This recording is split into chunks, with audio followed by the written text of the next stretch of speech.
Hi students, welcome to the Smart Commerce channel class. We are in the discussion of the module ratio analysis in management accounting. First to discuss in this episode is limitations of ratio analysis. Ratios have some serious limitations. They are the following. Number one, single ratio has limited use. A single ratio has only limited use. To make more useful, a number of ratios have to be calculated. ഒരൊറ്റ ratio കൊണ്ട് പരിമിതമായ ഉപയോഗങ്ങളേ ഉള്ളൂ. അതുകൊണ്ട് കൂടുതൽ ഉപയോഗം ഉണ്ടാകുന്നതിന് ധാരാളം ratios calculate ചെയ്യേണ്ടതായിട്ടുണ്ട്. Number 2, lack of adequate standards. There are no adequate or enough standards for all ratios which can be accepted as norms. It makes the interpretation of the ratios difficult. മാനദണ്ഡങ്ങളായി സ്വീകരിക്കാവുന്ന മിനിമംസ് അല്ലെങ്കിൽ standards എല്ലാ റേഷ്യോകൾക്കും ഇല്ല. അതുകൊണ്ട് അത്തരം റേഷ്യോകളുടെ അടിസ്ഥാനത്തിൽ വ്യാഖ്യാനങ്ങൾ നടത്തുക പ്രയാസമാണ്. Number 3, inherent limitations of accounting. Accounting has certain inherent limitations. Ratios suffer from such limitations because ratios are computed from the accounting results. Accounting പ്രോസസ്സിന്റെ റിസൾട്ട്സ് ആയ ഫിനാൻഷ്യൽ സ്റ്റേറ്റ്മെന്റുകളിൽ നിന്നാണ് റേഷ്യോകൾ കമ്പ്യൂട്ട് ചെയ്യുന്നത്. അതുകൊണ്ട് അക്കൗണ്ടിങ്ങിൻ്റെതായ ഇൻഹറന്റ് ആയിട്ടുള്ള ലിമിറ്റേഷൻസ് റേഷ്യോകൾക്കും ഉണ്ടായിരിക്കും. Number 4, change of accounting procedures. Change in accounting procedure by a firm makes ratio analysis misleading. നിലവിലുള്ള പ്രൊസീജിയറിന്റെ അടിസ്ഥാനത്തിൽ ഫിനാൻഷ്യൽ സ്റ്റേറ്റ്മെന്റുകൾ തയ്യാറാക്കുകയും അവയിൽ നിന്ന് റേഷ്യോകൾ കമ്പ്യൂട്ട് ചെയ്യുകയും ചെയ്തതിനു ശേഷം പിന്നീട് ഒരു സ്ഥാപനം പ്രൊസീജിയറിൽ മാറ്റം വരുത്തുന്നത് റേഷ്യോകൾ തെറ്റിദ്ധരിപ്പിക്കുന്നവ ആക്കും. Number 5, window dressing. Window dressing means showing A better position than actual in the financial statements. Ratios might be calculated from such window dressed financial statements. Therefore, one has to be very careful in taking a decision from such ratios. യഥാർത്ഥത്തിലുള്ളതിനേക്കാൾ ബെറ്ററായ ഒരു position financial സ്റ്റേറ്റ്മെന്റുകളിൽ കാണിക്കുന്നതിനാണ് window dressing എന്ന് പറയുന്നത്. അത്തരത്തിൽ window dressed ആയിട്ടുള്ള എന്ന് പറഞ്ഞാൽ ഫിനാൻഷ്യൽ പൊസിഷൻ കൂട്ടിക്കാണിക്കപ്പെട്ടിട്ടുള്ള ഫിനാൻഷ്യൽ സ്റ്റേറ്റ്മെന്റുകളിൽ നിന്നായിരിക്കും റേഷ്യോകൾ കമ്പ്യൂട്ട് ചെയ്യപ്പെട്ടിട്ടുള്ളത്. Number 6, personal bias. Different people interpret the same ratio in different ways. Therefore, the ratios are influenced by the personal bias of the interpreter. വിവിധ ഇന്റർപ്രറ്റേഴ്സ് വിവിധ രീതികളിലാണ് ഒരേ റേഷ്യോസിനെ തന്നെ ഇന്റർപ്രറ്റ് ചെയ്യുന്നത്. അതുകൊണ്ട് ഇന്റർപ്രറ്ററുടെ വ്യക്തിപരമായ മുൻവിധികൾ റേഷ്യോസിനെ സ്വാധീനിക്കാം. Number 7, uncomparable. Not only the industries differ in their nature, but also the firms in the same industry differ in their size, accounting procedure, etc. It makes comparison of ratios of the different firms difficult. Last point, number 8, price level changes. While analyzing the ratios, the changes in the price levels are not considered. It makes the interpretation of the ratios invalid. റേഷ്യോസ് compute ചെയ്തപ്പോഴത്തതിൽ നിന്ന് price ലെവൽസിൽ അല്ലെങ്കിൽ എമൗണ്ടുകളിൽ മാറ്റം വന്നിരിക്കാം. എന്നാൽ അത്തരം മാറ്റങ്ങൾ ratios analyse ചെയ്യുമ്പോൾ പരിഗണിക്കുന്നില്ല. Next it is classification of ratios. Ratios may be classified on different bases. They are number 1, traditional classification or statement-wise classification.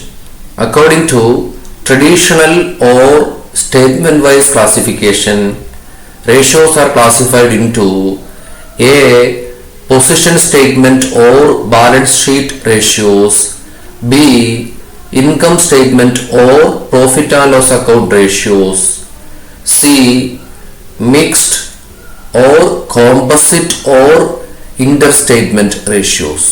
A, position statement or balance sheet ratios. Position statement or balance sheet ratios are ratios between two items in a balance sheet. For example, the ratio between current assets and current liabilities, the ratio between shareholders fund and fixed assets, etc.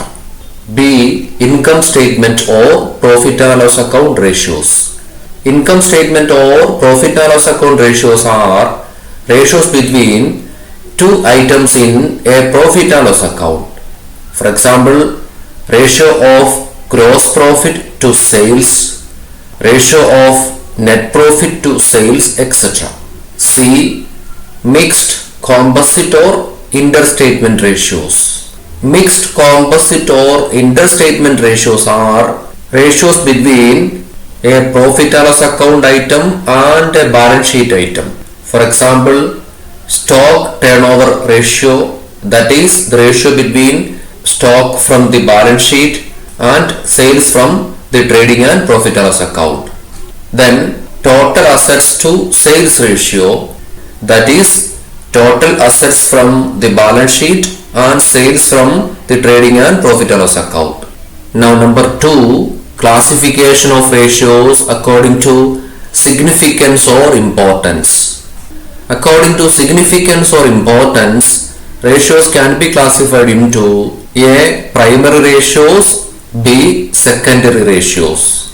A. Primary ratios. Ratios having primary significance or importance to a firm are known as primary ratios. For example, return or profit on capital employed ratio. B. Secondary ratios.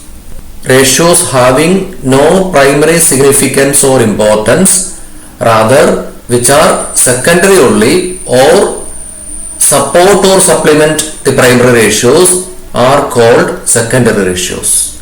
For example, ratio of operating profit to sales. Now 3, functional wise classification or classification according to tests. According to this classification, ratios are classified into A. Liquidity ratios, B. Solvency ratios, C. Activity ratios, and D. Profitability ratios. A. Liquidity ratios. Liquidity refers to the ability of a firm to pay off its short-term liabilities. Liquidity ratios are ratios used to measure or test the liquidity of a firm. For example, current assets ratio, liquid assets ratio, etc. B. Solvency ratios. Solvency means the ability of a firm to pay off its long-term liabilities. Solvency ratios are ratios used to measure or test the solvency of a firm. For example, debt equity ratio, proprietary ratio, fixed assets ratio, etc. Solvency ratios are otherwise called leverage ratios. C. Activity or turnover ratios. Activity or turnover ratios are ratios used to measure or test how actively the assets of a firm are turned over or converted into cash. In other words, these are ratios used to measure the velocity at which, that is the speed at which the assets of a firm are converted or turned over into cash. For example, debtors turnover ratio, stock turnover ratio, etc. എത്ര ആക്റ്റീവായിട്ടാണ് അല്ലെങ്കിൽ എത്ര സ്പീഡിലാണ് ഒരു സ്ഥാപനത്തിലുള്ള assets ക്യാഷായി converted ആകുന്നത് അല്ലെങ്കിൽ ക്യാഷായി മാറ്റപ്പെടുന്നത് എന്ന് measure ചെയ്യുന്നതിന് അല്ലെങ്കിൽ ടെസ്റ്റ് ചെയ്യുന്നതിന് വേണ്ടി ഉപയോഗിക്കുന്ന റേഷ്യോസ് ആണ് ആക്ടിവിറ്റി അല്ലെങ്കിൽ turn over ratios.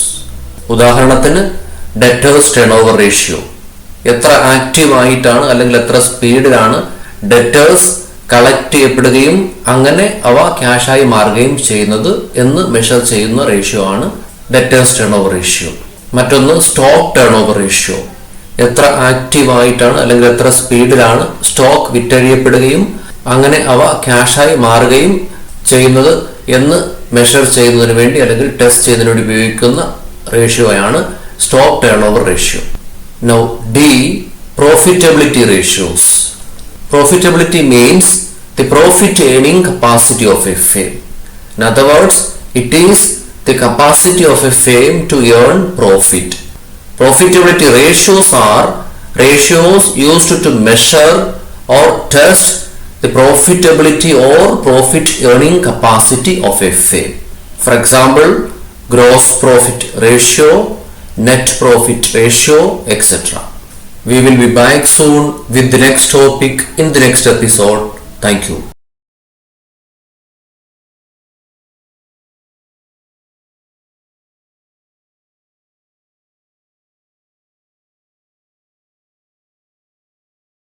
For the easy access of the classes, please subscribe the channel. It is free by clicking the subscribe option, and for getting notifications, click the bell icon below.